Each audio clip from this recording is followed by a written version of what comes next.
Hi friends, welcome back to Shailaja's kitchen. నేను మీ శైలజ. ఈరోజు వీడియోలో మరో సరికొత్త రెసిపీతో మీ ముందుకు వచ్చానండి. మీకు స్నాక్స్లోకి ఏదైనా టేస్టీగా తినాలనిపిస్తే అప్పటికప్పుడు ఇలా ప్రిపేర్ చేసుకోండి. జస్ట్ 5 to 10 మినిట్స్లో ప్రిపేర్ చేసుకోవచ్చు. టేస్ట్ అయితే చాలా బాగుంటుందండి. కేవలం బియ్యం పిండితో ప్రిపేర్ చేసుకోవచ్చు.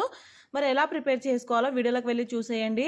ప్లీజ్ అండి, ఈ వీడియో నచ్చితే ఒక లైక్ చేయండి. మీరు లైక్ చేయడం ద్వారా మరికొంతమందికి ఈ వీడియో చేరుతుంది.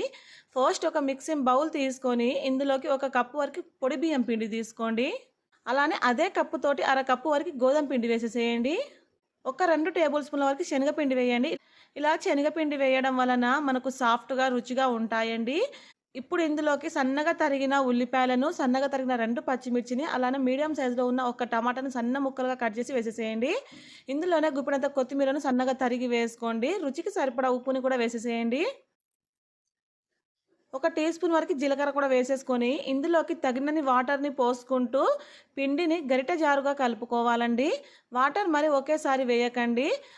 కొంచెం కొంచెంగా వేసుకుంటూ కలపడం వలన మనకు పిండి ఎక్కడ ఉండలు కట్టకుండా చక్కగా కలుస్తుంది. సుమారుగా మనం తీసుకున్న పిండికి 1.5 గ్లాసుల వాటర్ అయితే పడుతుందండి. ఆ వాటర్ని కొంచెం కొంచెం వేసుకుంటూ ఎక్కడ ఉండలు లేకుండా చక్కగా కలుపుకోండి. ఈలోపు మీకు ఒక చిన్న రిక్వెస్ట్ అండి.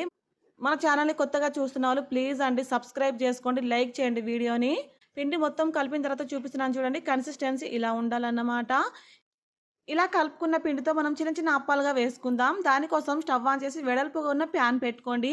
ఈ ప్యాన్‌లోకి ఒక 2 లేక 3 టేబుల్ స్పూన్ల ఆయిల్ వేసేసుకొని ఆయిల్ కొద్దిగా హీట్ అయిన తర్వాత వీడియోలో చూపించినట్టుగా ఒక గరిటెడు పిండి ఒక్క దగ్గరే పోసేసేయండి. దీని వలన మనకు చక్కగా వస్తాయండి అప్పాల్లాగా.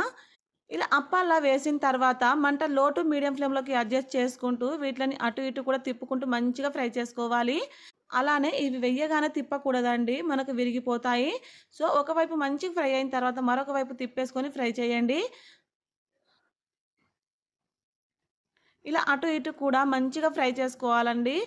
ఇవి ఇన్‌స్టంట్‌గా ప్రిపేర్ చేసుకోవచ్చు. వీటి టేస్ట్ కూడా చాలా బావుంటాయి.